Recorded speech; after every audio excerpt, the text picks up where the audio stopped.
All right, ladies and gentlemen, we have a name. We finally have a name for potential Seahawks defensive coordinator. It seems like it's all but official that Leslie Frazier is not going to be occupying the role in 2024, so we still have an opening there.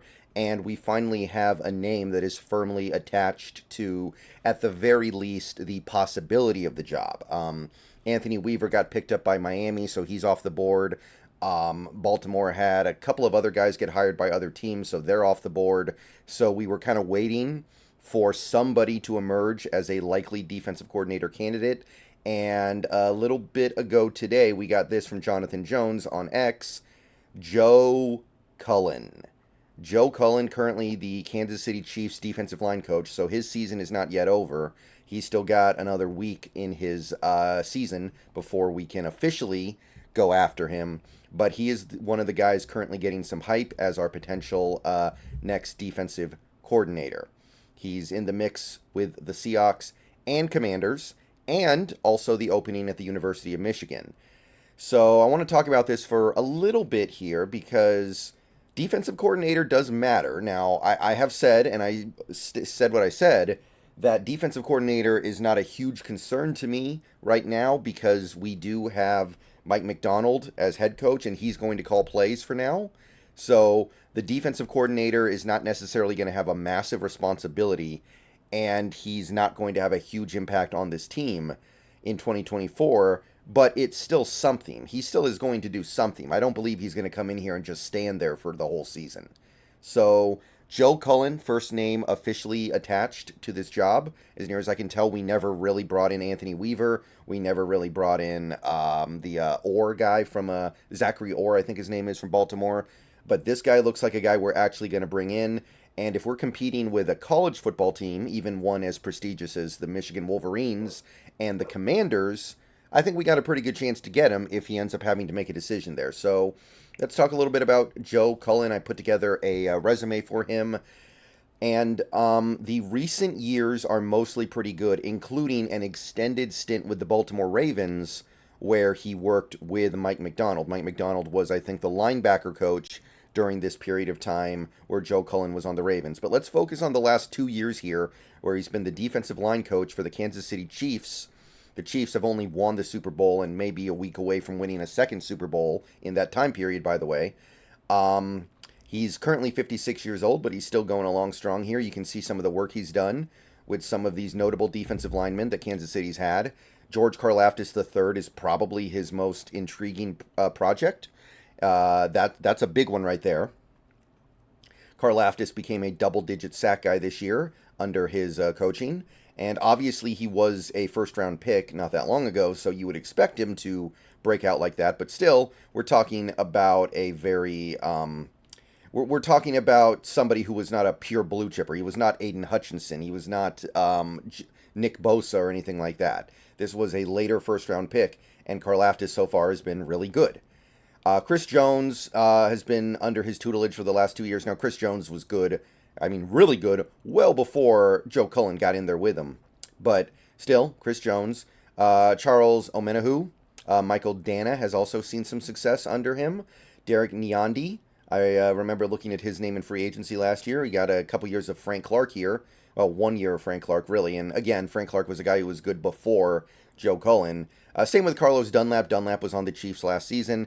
And Kalen Saunders has also been lingering around on that roster.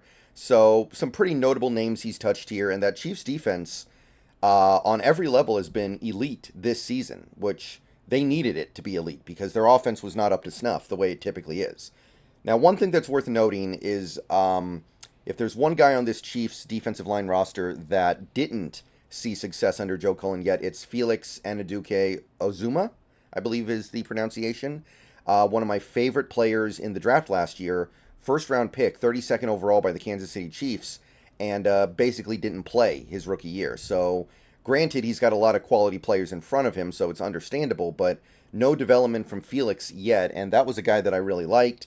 So take that as you will, but I think that the work he did with Karlaftis is very encouraging, and I think there is some notable stuff to be said about some of these role players on the defensive line, like Omenahu and Nyandi.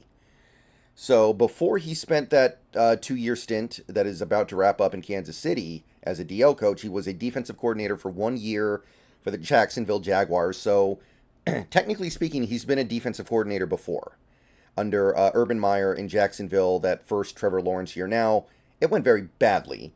27 points a game was 28th in the league. 0.111 EPA per play, 31st. So they had an atrocious defense. That was an atrocious team in general. That was the Urban Meyer unmitigated disaster year. I don't know if we're holding that against Joe Cullen, but that was his responsibility there. It was not good. But before then, he spent 5 years in Baltimore as a defensive line coach. So that's his background. He's mostly been a defensive line coach, which, hey, we need a defensive line help on this team, sure. Some of the names that he coached during Baltimore, there's some pretty big names here. Now, a lot of these guys were good before they started getting coached by Joe Cullen.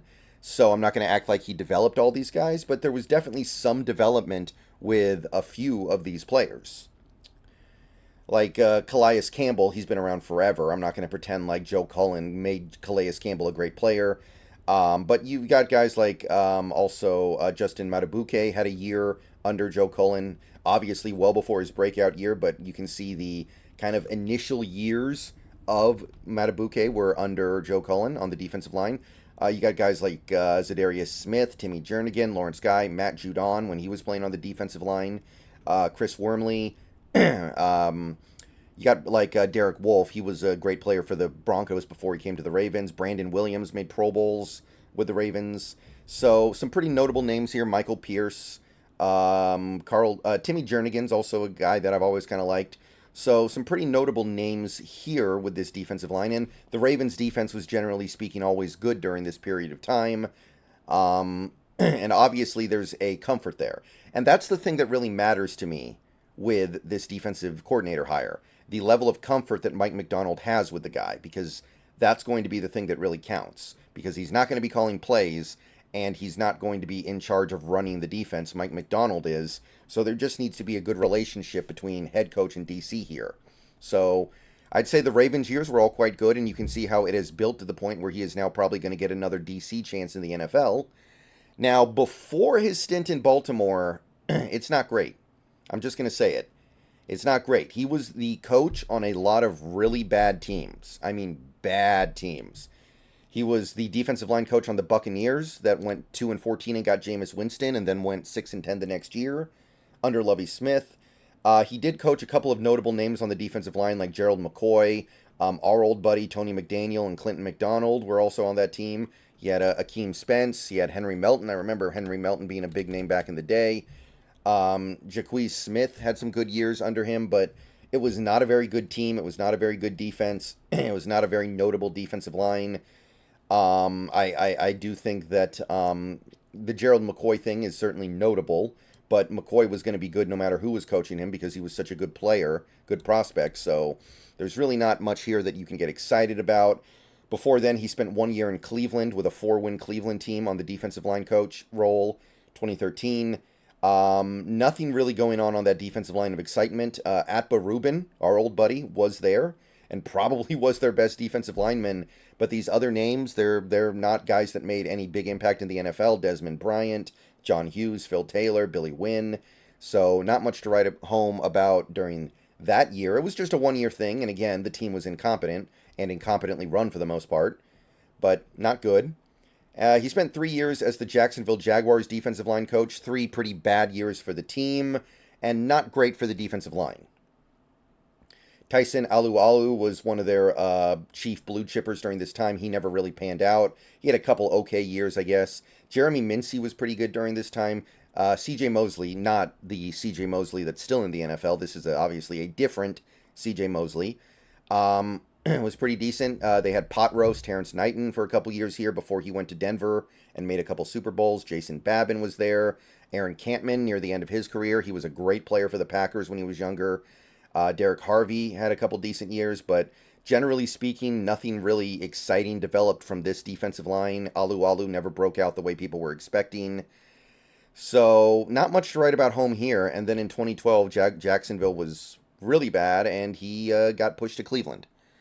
Going back further than that, he spent a year with a terrible Idaho State Bengals team, defensive line coach. I always thought Idaho State were the Vandals, not the Bengals, but whatever.